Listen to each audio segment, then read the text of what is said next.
3202534 dari jurusan Rekayasa Elektro, Prodi Teknik Elektronika Politeknik Negeri Balikpapan. Pada kesempatan kali ini saya akan mempresentasikan materi dengan judul Perkembangan Elektronika, Revolusi IoT dan Otomatisasi Industri.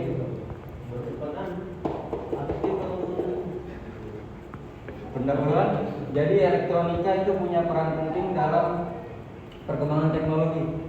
Mulai dari alat sederhana sampai sistem otomatis yang kita pakai sekarang, semuanya nggak lepas dari perkembangan elektronika.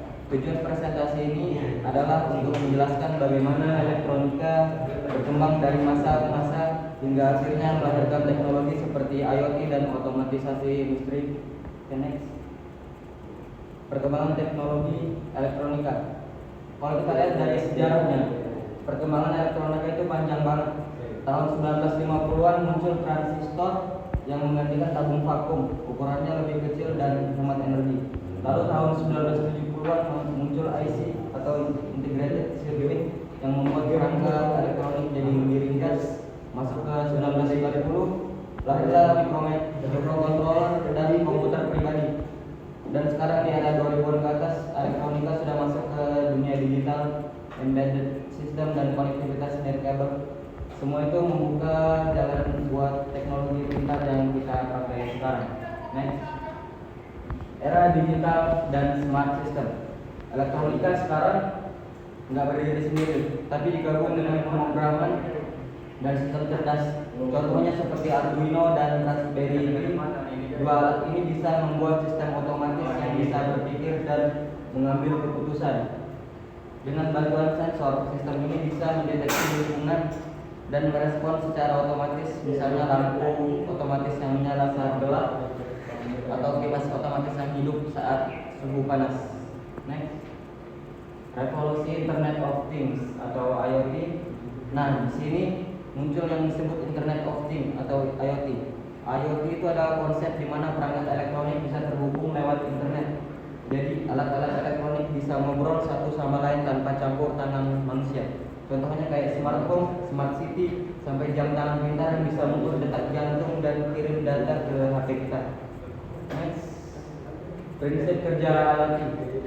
Sensor mengumpulkan data, misal suhu, cahaya, gerak. Cara kerja IoT sederhana tapi keren. Pertama, sensor mengumpulkan data, misalnya suhu, cahaya, atau gerakan. Lalu data itu dikirim ke microcontroller seperti ESP32 atau Arduino. Setelah itu, data dikirim ke cloud lewat internet.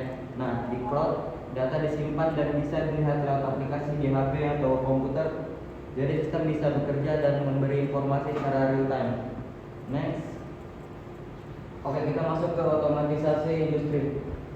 Otomatisasi industri, kalau kita bawa konsep IoT ke dunia industri, jadilah yang namanya otomatisasi industri. Di sini semua proses produksi dikontrol oleh sistem elektronik dan sensor yang terhubung ke jaringan. Hasilnya kerja jadi lebih cepat, akurat dan aman. Contohnya robot industri di pabrik mobil, konveyor otomatis di pabrik makanan, dan sistem monitoring mesin dari jarak jauh. Next. Dampak dan tantangan.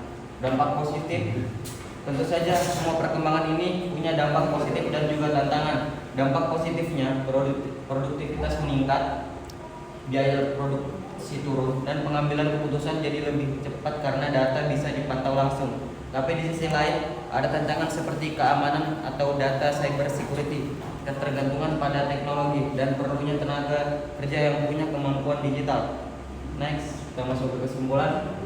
Jadi bisa disimpulkan perkembangan elektronika telah membuka jalan bagi lahirnya teknologi IoT, dan dari IoT inilah muncul otomatisasi di dunia industri. Masa depan teknologi sangat bergantung pada bagaimana manusia berinovasi menggunakan elektronika dengan cara yang efisien dan cerdas. Sekian presentasi dari saya. Terima kasih atas perhatiannya. Assalamualaikum warahmatullahi wabarakatuh.